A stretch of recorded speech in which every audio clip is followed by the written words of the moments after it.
তারপরেও মেরি প্যারি কিন্তু তুমি না করে দিয়েছো। কিন্তু আমার কি মনে হলো যে কেন দেখাবো কলকাতা সহজযোগ্য। অনেকে 3 মাস করেও বলেন থিয়েটারে, অনেকে 30 বছর করেও বলেন আমি থিয়েটারে। এটা ডিপেন্ড করে থিয়েটারে বলাটা জরুরি না মনের মধ্যে থিয়েটার রাখাটা জরুরি। ওই মানুষটার খোলসটা ছেড়ে আবার তুলিকা বোস হয়ে ওঠাটা, আবার বাড়ির মানে নিত্য কর্মগুলোকে প্রপারলি সার্ভ করে আবার ওই মানুষটা হওয়া, ওই কষ্টটা না দেখানো যাবে না। আমরা যেরকম যখন সাবিত্রী চ্যাটার্জি, তারপরে সুপ্রিয়া দেবী, এদের সঙ্গে মেকআপ রুম শেয়ার করেছি, মানে অদ্ভুত ভাবে বসে থেকেছি, আস্তে আস্তে মিশতে পেরেছি। তবে একালে সমস্যাগুলো আসলে ওই মুঠোফোনের অনেকগুলো সেগমেন্ট আছে, তো তাই সমস্যার সেগমেন্টগুলো অনেক বেশি। মানে আমাদের ইন্ডাস্ট্রির সিনারিওটা আমার কাছে খুব অচেনা লাগছে। মানে একটা কয়েক সেকেন্ডের ক্লিপিং দেওয়া আর একটা টানা চরিত্রকে ক্যারি ফরওয়ার্ড করে নিয়ে যাওয়া এত সোজা কাজ।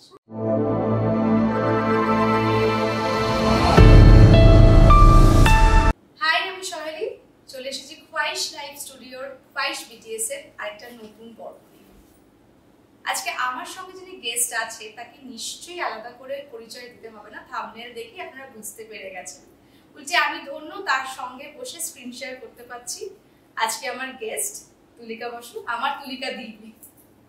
ওয়েলকাম টু খোয়াইশ বিটিএস দিদি। থ্যাংক ইউ যে তুমি এসছো আমাদের এই ফ্লোরে আমার সাথে আড্ডা দিতে।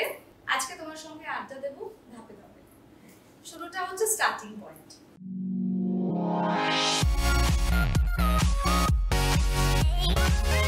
প্রথমে দিদি জিজ্ঞেস করবো কেমন আছো বলো এই সময় দাঁড়িয়ে?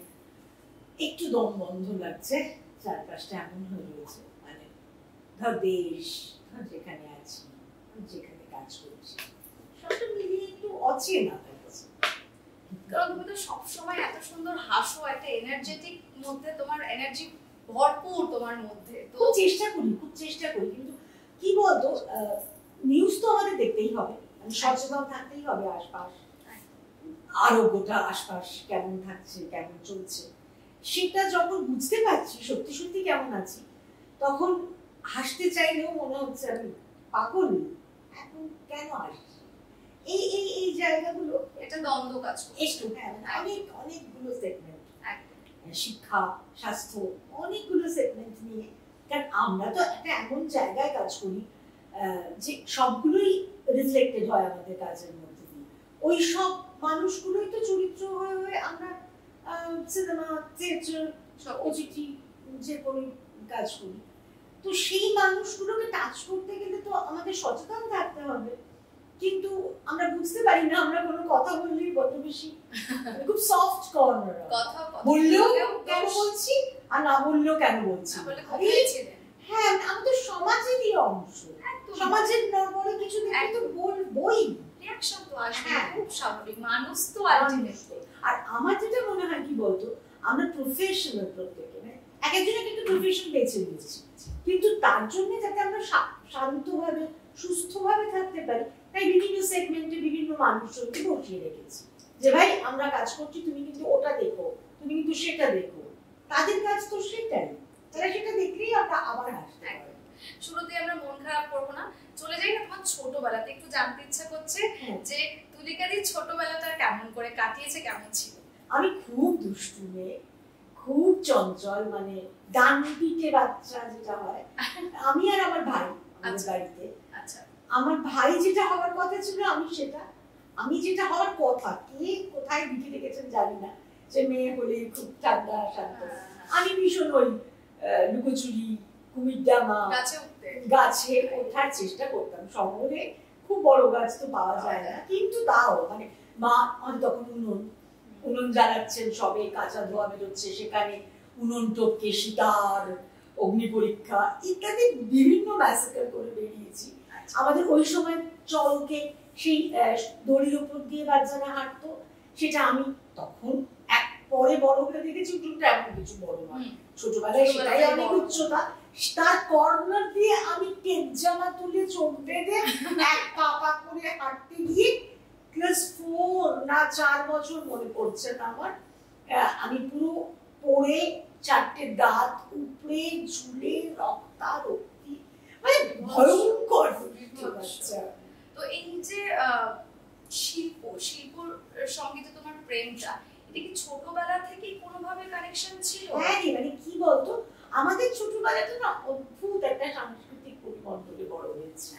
আমাদের ছোটবেলায় স্কুলগুলো ভীষণ থিয়েটার করতো, অ্যানুয়াল বল বা খেলার কোনো অনুষ্ঠানে বল, পাড়াগুলোতে আমাদের পুজোর সময় একটা হতোই, প্লাস চারিদিকে ভীষণ আরতি কম্পিটিশন গুলোতে আমরা পার্টিসিপেট আমি করেছি। সেই পরিমণ্ডলটা না ছিলই। আর ছোট, হ্যাঁ এখন একটু অন্যরকম মোড়ক হয়েছে, এটা পৃথিবী চেঞ্জ হচ্ছে তো ন্যাচুরালি সবই চেঞ্জ হবে। তখন তো আমাদের মোবাইল ছিল না, আমাদের বাড়িতে টেলিভিশন ছিল না, রেডিও শুনে বড় হয়েছি আমরা। তারপরে আমরা ভীষণ স্বপ্ন দেখতে শিখেছি, কল্পনা করতে শিখেছি, যেটা পরবর্তী সময় কাজে খুব সাহায্য। স্কুলে থিয়েটারের কথা বললে, তো আমি যতদূর জানি যে স্কুলের ক্লাস 5 এ কোনো বৌরানীর চরিত্র থেকেই কি তোমার অভিনয় যাত্রা শুরু হয়েছে? প্লিজ না, দিয়েই। তবে ক্লাস 2-3 তে বিবেকানন্দ বলে একটা নাটক, ভুল জানি না, আমার স্টাডিতে ভুল হয়ে গেছে, এত ইন্টারভিউ এত কিছু দিয়ে ঠিক আছে, কিন্তু বৌরানী না, আমি সারদা মনি হতাম। আচ্ছা, তখনই মা সারদা হতে গিয়ে আমি বুঝতে পারলাম যে চরিত্রের, এখন বুঝতে পারি, তখন বুঝতে পারিনি, চরিত্রটা হয়ে ওঠার চেষ্টা করতাম। ওই সময়টা না, মানে রিহার্সাল শো হয়ে যাওয়ার পরে ও রেশ থেকে যেত, এখন বুঝতে পারি রেশ থেকে যায়। একদম রিহার্সাল বললে আমাদের পরের সেগমেন্ট আড্ডার, যেটা তার নামই রিহার্সাল। আচ্ছা, তো সেখানে চলে যাই।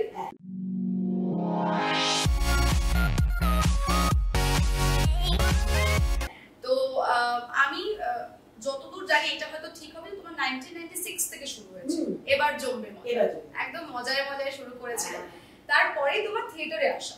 না, 96 এ এবার জমবে মজা করেছি, তারপরে ছেড়ে তখন খুব ছোট বলে আমি যাদের পছন্দ হয়েছিল কাজটা তারা বলেছিলেন, এবং আমি বলতাম না বাচ্চা ছোট, তখন খুব রামজিতে শুটিং হতো, জিবির কাজগুলো রামজিতে হতো, তো আমরা না বাচ্চা ছেড়ে অত দূরে যাবো না, করতে করতে করতে করতে 98 এ দেবাংশুদার সঙ্গে তার আগে রাজেশ্বরী, আমার মেশো সুপ্রীতম মুখোপাধ্যায় স্ক্রিপ্ট রাইটার, তার মাধ্যমেই আমার এ জগতে প্রবেশ। আচ্ছা, তো রাজেশ্বরী মেশো লেখা ছিল, তারপরে হয়তো দেবাংশুদার পছন্দ হয়েছিল, মহাপ্রভু যখন করেন তখন বলেছিলেন না ছোট আর হবে না, বড়ই করতে হবে, মহাপ্রভু থেকেই শুরু।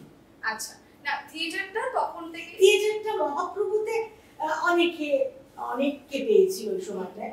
তো আমার দাদা হতেন রনিদা, আচ্ছা, তখন আমার মনে হলো, আমি জগন্নাথের কাছে ছোটবেলা থেকে যাতায়াত করতাম, মাধ্যমিকের পর থেকে শুরু হয়েছিল, তো মনে হচ্ছিল হাত পা গুলো নিয়ে আমি বোধহয় স্বচ্ছন্দ না, আমাদের একটু শিখতে হবে, কারণ আমাদের তখন সঙ্গে সঙ্গে একটা টাকা ব্যাপার ছিল, আমি শুধু ভাবতাম এটা নিচ্ছি, কতটা দিচ্ছি।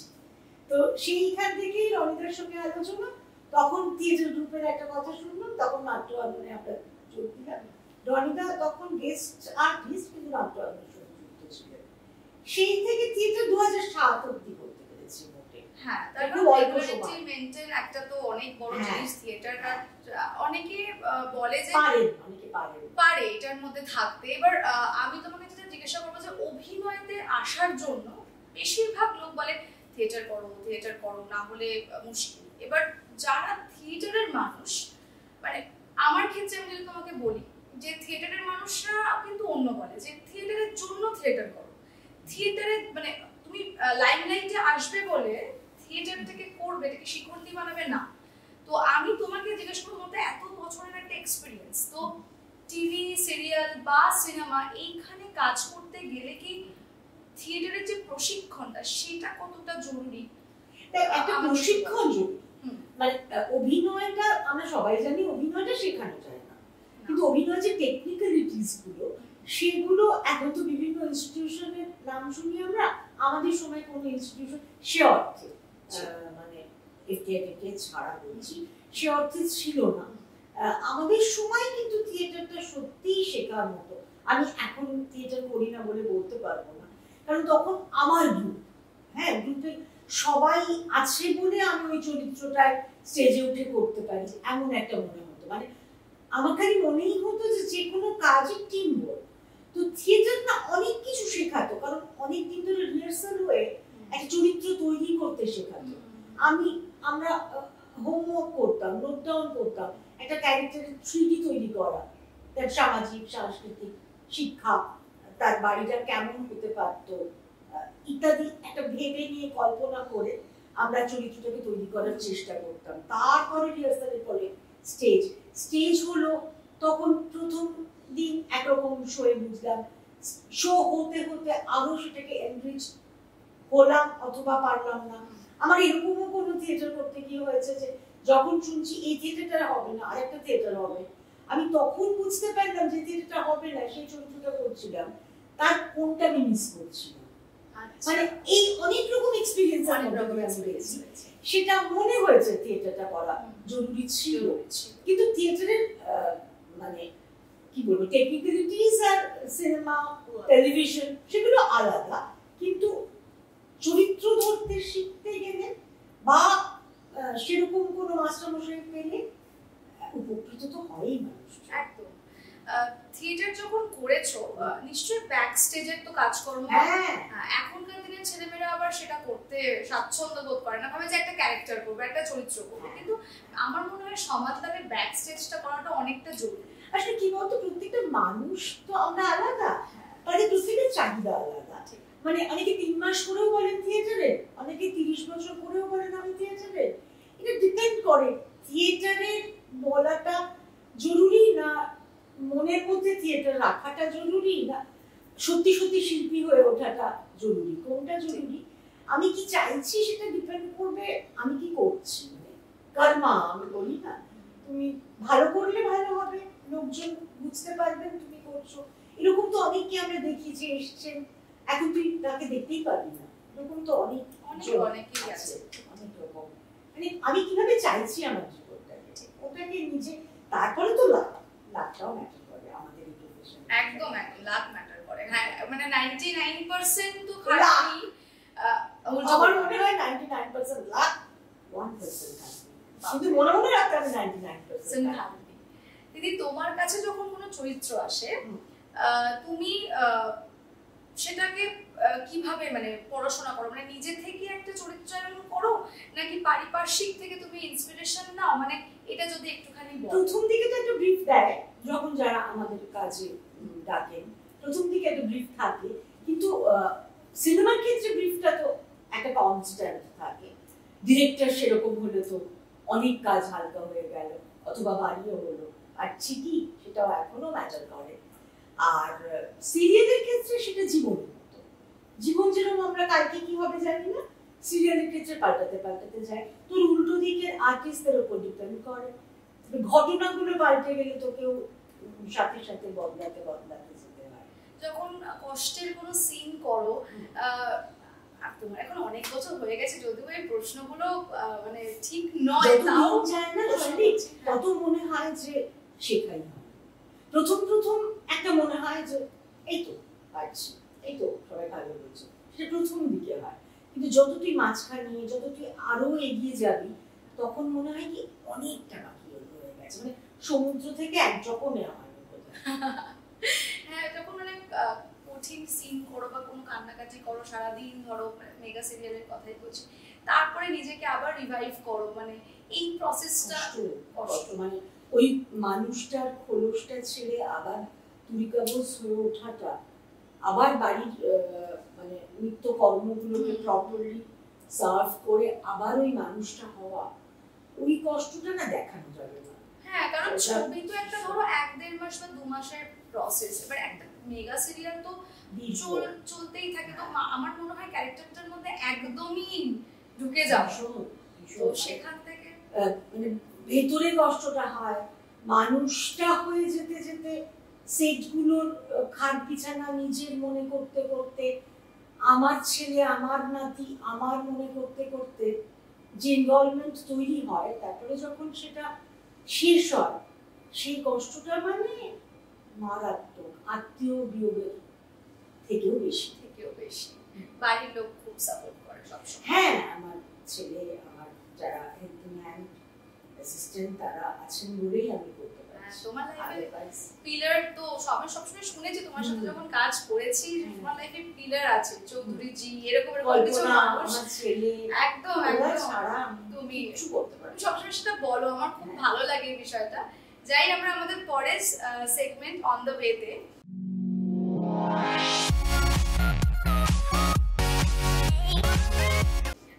দিদি, অন দ্য ওয়েতে আমি তোমাকে জিজ্ঞাসা করবো তোমার শুরুটা, মানে একদম শুরুতে তুমি তো একটা অন্য প্রফেশনে ছিলে, তুমি টিচার ছিলে, কোন সাবজেক্ট পড়াতে দিদি তুমি? আমি বাচ্চাদের মানে প্লে হাউস থেকে ক্লাস 4, ওখানে তো সাবজেক্ট থাকে না, সব কিছুই তোমার প্লে হাউস অফ হয়ে গেলে 1 to 4 এর সব সাবজেক্টই খুব এনজয় করে করতাম। এবং এরকমও হতো যে আমি যদি আমার বাচ্চা তখন ছোট বলে ওইটা বেঁচেছিলাম যে ভোরবেলা স্কুল, বাচ্চা তখন ঘুমোয়, আমি যখন ফিরি তখন সবাই বাচ্চা উঠেছে, তাকে আবার স্নান করিয়ে খাওয়ানো। তো ওই সময় আমি যদি কোনোদিন মিস করতাম, প্লে হাউসের বাচ্চাদের গার্জেনরা আমাকে বলতেন আপনি আসেননি, আমার বাচ্চাকে নিয়ে ফিরে যেতে হয়েছে। আমি যে কাজটা করেছি সেটা এনজয় করে করেছি। সেখান থেকে একদম একটা অন্য প্রফেশন। হ্যাঁ, তো সেটার উপলব্ধি কেমন? মানে কি বলতো, আমি না জীবনটাকে এনজয় করতে করতে নিয়ে চলতে চেষ্টা করেছি। মানে তখন স্কুলে পড়াতাম, বাচ্চা একটু বড় হলো, তখন একটা স্কুলে ভর্তি হলো, সেখানে আমি আমার গাড়িতে আশপাশের সব বাচ্চাদের নিয়ে স্কুলে যাওয়া, সেখানে বসে থাকা মায়েদের সঙ্গে, আবার ছুটি হলে সবাইকে নিয়ে নামাতে মানে প্রফেশনাল সেইটাও করেছি। তারপরে যখন দেখলাম হ্যাঁ বাচ্চা বেশ বড়, মহাপ্রভু শুরু করলাম, তখন এই কাজটা মানে প্রত্যেকটা কাজ এমন ভাবে এসছে, ঈশ্বর দিয়েছেন, দর্শক ভালোবেসেছেন, ইন্ডাস্ট্রি আদর করে জড়িয়ে ধরেছেন। আবার যখন স্কুলে পড়াতাম সেই প্রিন্সিপাল, সেই কলিগরা, মানে সব জায়গায় আমি খুব ভালোবাসা পেয়েছিলাম, তাই চলতে পেরেছি। দীর্ঘ 29 বছর মনে হয়। হ্যাঁ, 96 থেকে ধরলে 29, আর টানা করছি 27, একটু মানে 98 থেকে একদম টানা করছো 27, তাহলে 29 বছরই বলি, 29 বছর ধরেই দেখছো। সেটা হচ্ছে টলিপাড়ার একাল আর সেকাল। একটু জানতে চাইবো যে কতটা পার্থক্য তো হবেই, সেটা জীবনের অঙ্গ, তুমি সবসময় বলো, একটু বলো, মানে একাল সেকালটা একটু বলো। দেখ, আমার খালি মনে হয় যে আমাদের রাজ্য যেভাবে বদলেছে, আমাদের সমাজ যেভাবে বদলেছে, ইন্ডাস্ট্রি তো রাজ্য সমাজের মধ্যেই, তো সেটাও সেভাবে বদলেছে। আমরা যেরকম যখন সাবিত্রী চ্যাটার্জি, তারপরে সুপ্রিয়া দেবী, এদের সঙ্গে মেকআপ রুম শেয়ার করেছি, মানে অদ্ভুত ভাবে বসে থেকেছি, আস্তে আস্তে মিশতে পেরেছি।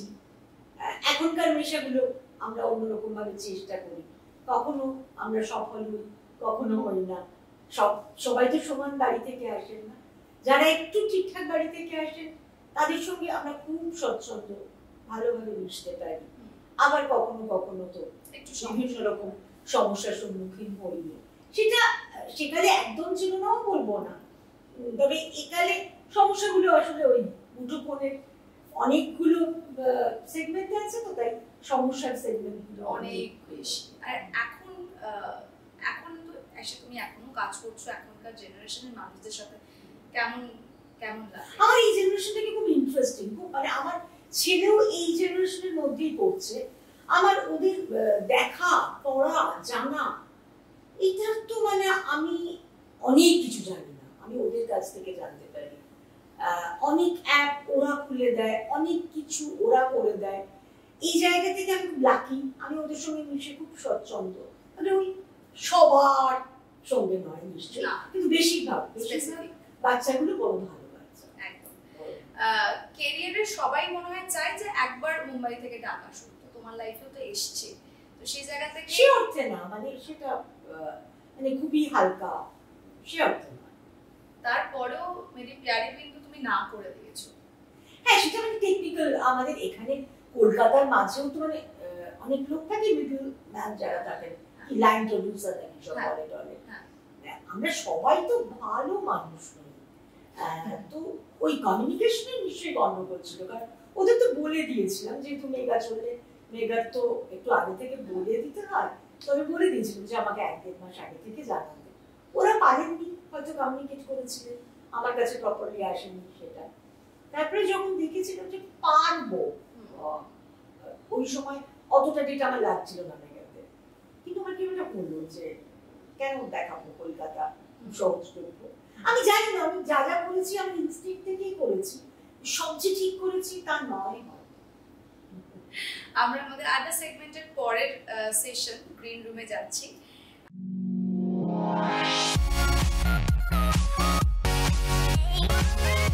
দিদি, আমি এখনো তোমাকে জিজ্ঞাসা করবো যে তুমি এখনো নিজেকে কিভাবে গ্রুম করো? গ্রুম করি, আমি ভীষণ ইন্টারভিউ দেখি এখন যেটা করি। আচ্ছা, ভীষণ মানে যারা আমাদের কি বলবো প্রণম্য যারা, কেউ নেই কেউ আছেন, প্রত্যেকের ইন্টারভিউ গুলো না ভীষণ ইন্সপায়ার করে। প্রত্যেকের লাইফ জার্নি, কোথা থেকে শুরু করেছেন, কি করে এইখানে পৌঁছেছেন, সেগুলোতে মনে হয় যে অনেকটা লড়তে হবে, অনেক লড়াই হয়। তারপরে ছেলে আমাকে ভীষণ গাইড করে, মা এটা দেখে নাও, মা এই সিরিজটা দেখো, মা এই সিনেমাটা দেখো, সেই গাইডেন্স গুলো পাই সেখান থেকে। তারপরে তো সিনেমা থিয়েটার দেখতে থাকি। এতটা পথ বেরিয়ে এসেছো, একদমই আমি পার্সোনাল লাইফে যাচ্ছি না, আমি প্রফেশনালি জিজ্ঞেস করছি, আক্ষেপ হয় কোনো? আক্ষেপ আছে?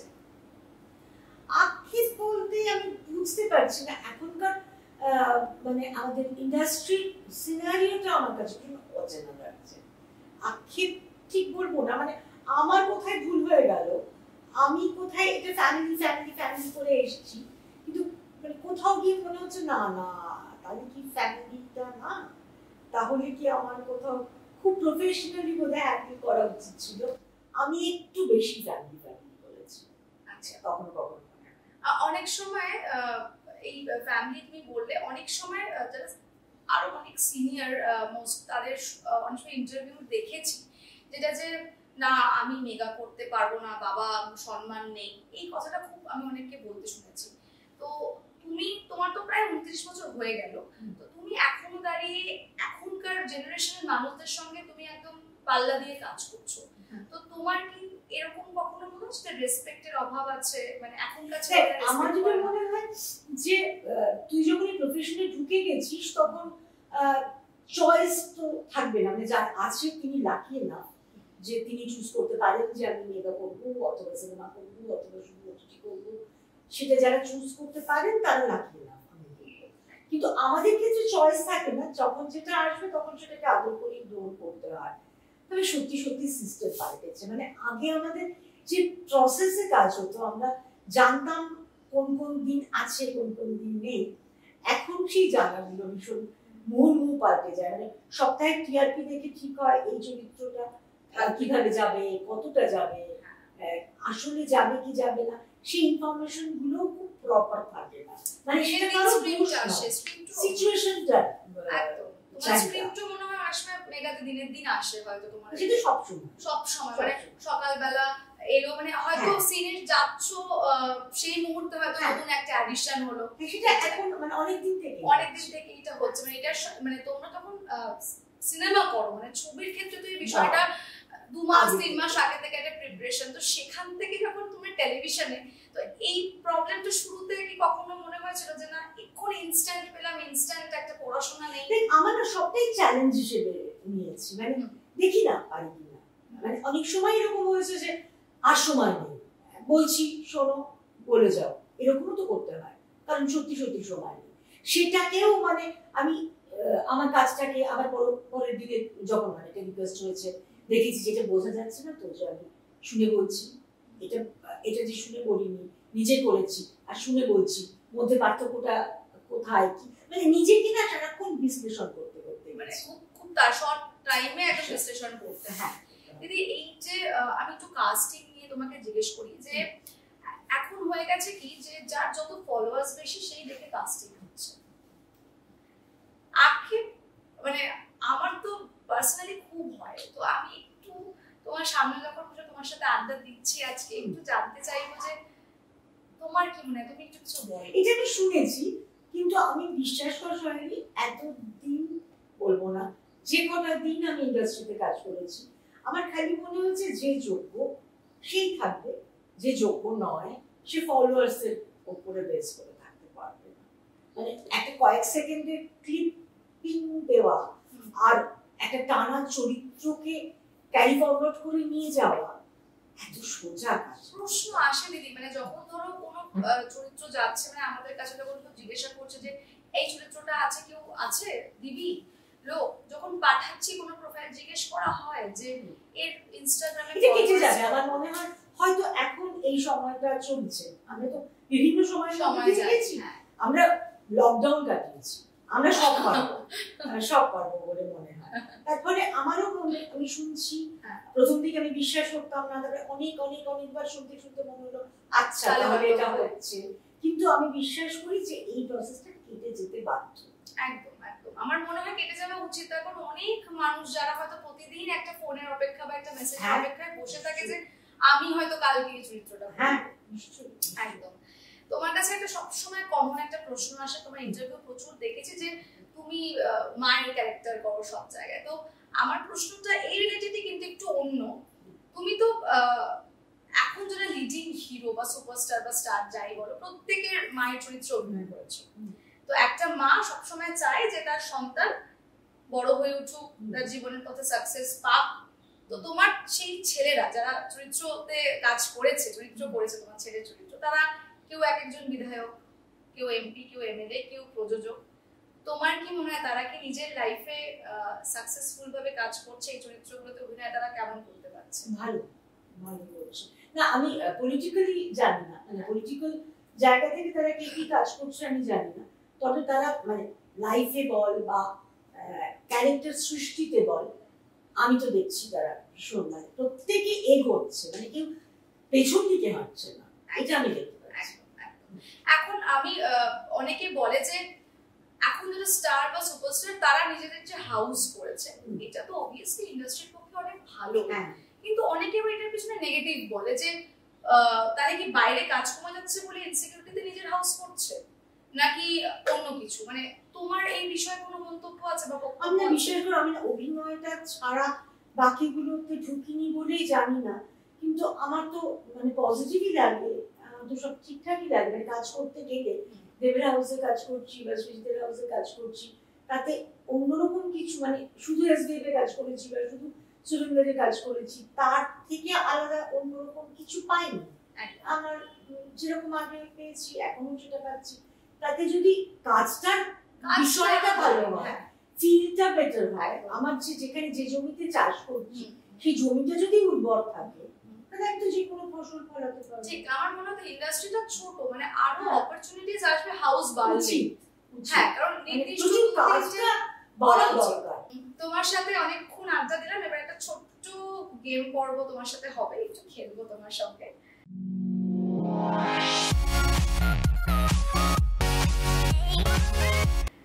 চারটে প্রশ্ন করবো, তুমি আনসার করবে। আচ্ছা, প্রথম প্রশ্ন, তোমাকে যদি বলি যে তুমি এই মুহূর্তে একজন জার্নালিস্ট, তোমার হাতে একটা বুম দিলাম, বললাম যে তুমি নির্দিষ্ট একটি মানুষকে, সেটা তোমার পছন্দের, একটা প্রশ্ন করো, তুমি কাকে প্রশ্ন করতে চাও এবং প্রশ্নটা ঠিক কি হবে?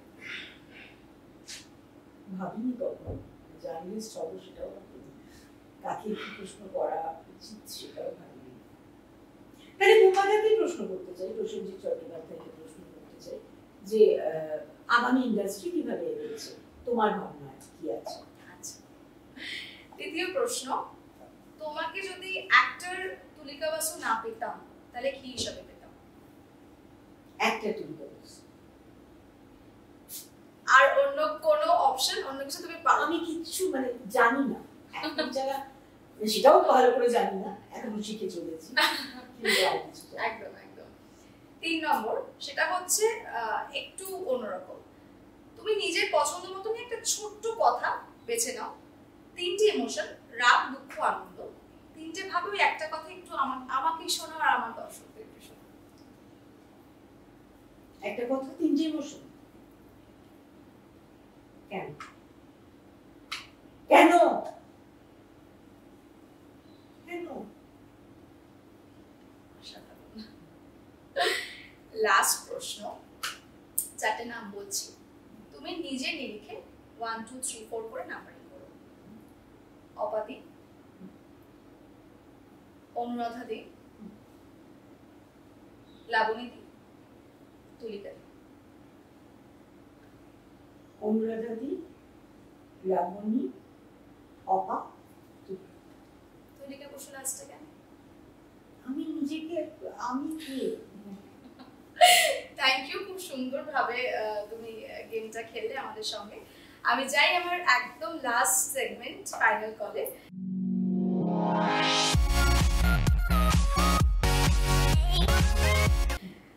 তোমার আপকামিং কি কি কাজ আমরা দেখতে পাবো? এখন সবে সদ্য প্রচুর রিলিজ করেছে। হ্যাঁ, মানে এক্ষুনি ছাদ রিলিজ করলো, হাঙ্গামা.com রিলিজ করলো, কিলবিল সোসাইটি রিলিজ করলো, প্রশ্ন রিলিজ করলো, প্রচুর। হ্যাঁ, এবারে আসার কথা হচ্ছে আমরা চন্দ্রবিন্দু করেছিলাম লন্ডনে এসপি মুভিজে, সেটা বোধহয় মেতে রিলিজ করার কথা, 23 মে।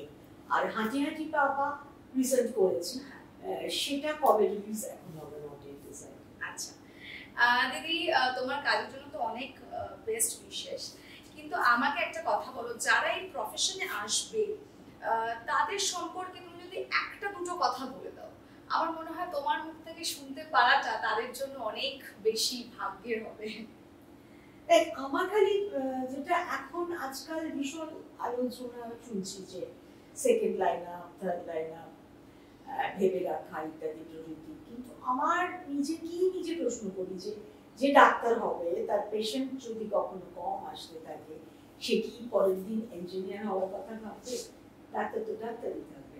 সেরকমই আমার অ্যাক্টরদের জন্যও মনে হয় যে তো 24 ঘন্টার কাজ, যারা অন্য কাজ করবেন বলে ভেবেছেন বা করছেন, তারা 24 ঘন্টা কোনো কাজে দিতে পারছেন না।